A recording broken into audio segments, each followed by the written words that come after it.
Hello friends, मेरे channel Hindi junction में आपका स्वागत है। तो आज हम हिंदी ग्रामर में सर्वनाम के बारे में पढ़ेंगे। तो सर्वनाम की परिभाषा क्या होती है वो मैंने दो तरह से लिख के रखी है। आपको जो अच्छी लगे आप वो लिख सकते हैं। तो सर्वनाम की परिभाषा है संज्ञा के स्थान पर प्रयोग में आने वाले शब्द सर्वनाम कहलाते हैं, जैसे वह, उसने, उसे, मैंने, मैं, मेरा, वे, हम आदि।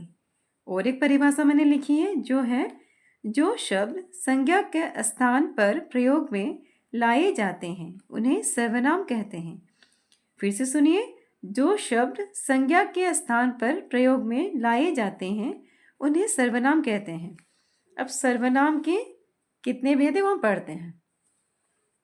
सर्वनाम, उसका पहला भेद हुआ पुरुषवाचक, दूसरा अनिश्चयवाचक, तीसरा निश्चयवाचक, चौथा प्रश्नवाचक, पांचवा निजवाचक और छठा संबंधवाचक। तो कितने भेद हुए? 6 भेद। सर्वनाम के 6 भेद होते हैं। सर्वनाम को इंग्लिश में हम प्रोनाउन कहते हैं। तो इनके कितने भेद हुए? 6। पुरुषवाचक, अनिश्चयवाचक, निश्चयवाचक, प्रश्नवाचक, निजवाचक, संबंधवाचक। तो अब पुरुषवाचक सर्वनाम की हम डेफिनेशन पढ़ेंगे, जो कि है पुरुषवाचक सर्वनाम जिस सर्वनाम का प्रयोग बोलने वाला अपने लिए, सुनने वाले के लिए या किसी अन्य के लिए करता है उसे पुरुषवाचक सर्वनाम कहते हैं।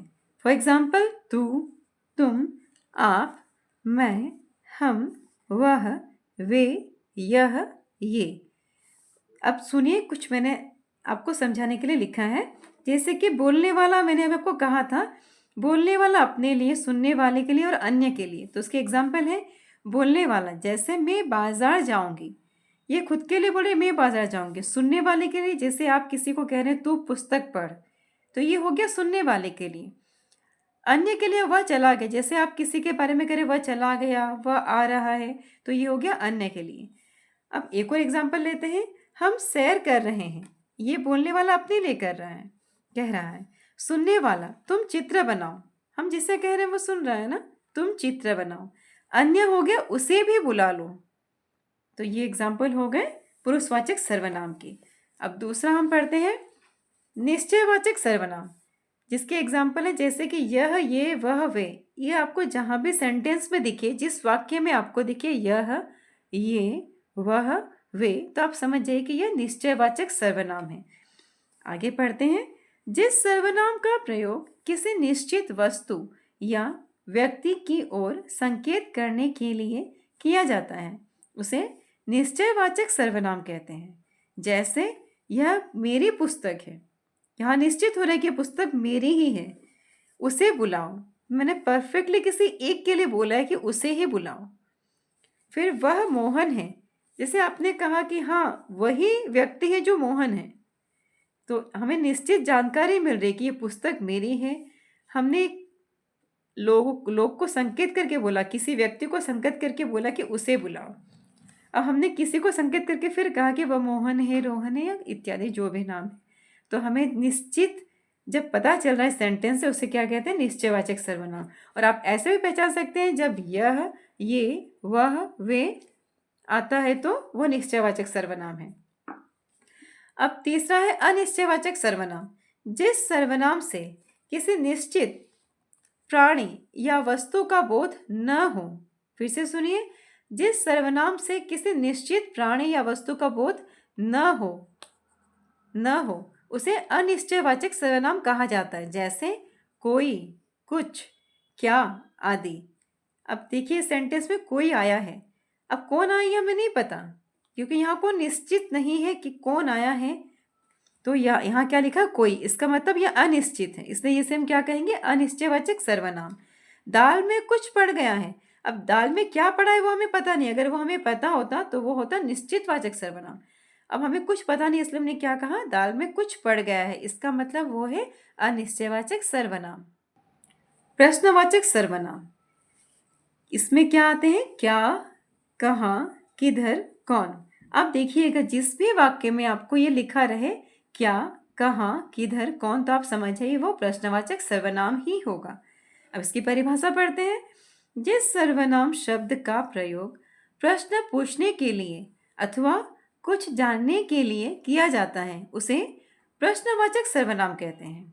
फिर से सुनिए, जिस सर्वनाम शब्द का प्रयोग प्रश्न पूछने के लिए अथवा कुछ जानने के लिए किया जाता है उसे प्रश्नवाचक सर्वनाम कहते हैं।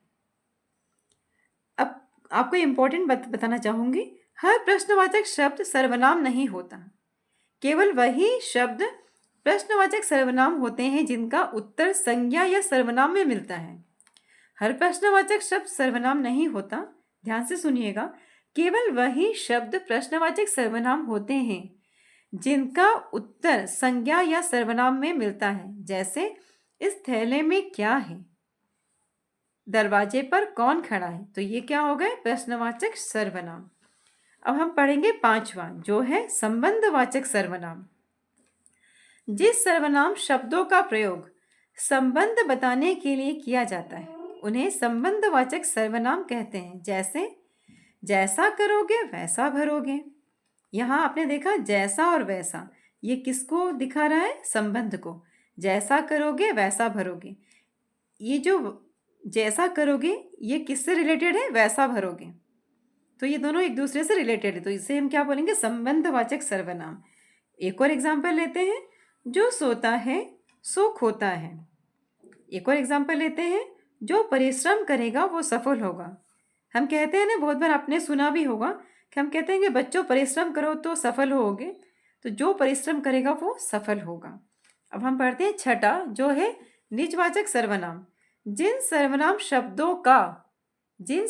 शब्दों का प्रयोगकर्ता या वक्ता अपने लिए करता है, प्रयोगकर्ता या वक्ता अपने लिए करता है, उन्हें निजवाचक सर्वनाम कहते हैं। जैसे मैं खुद किताब लिखूंगा।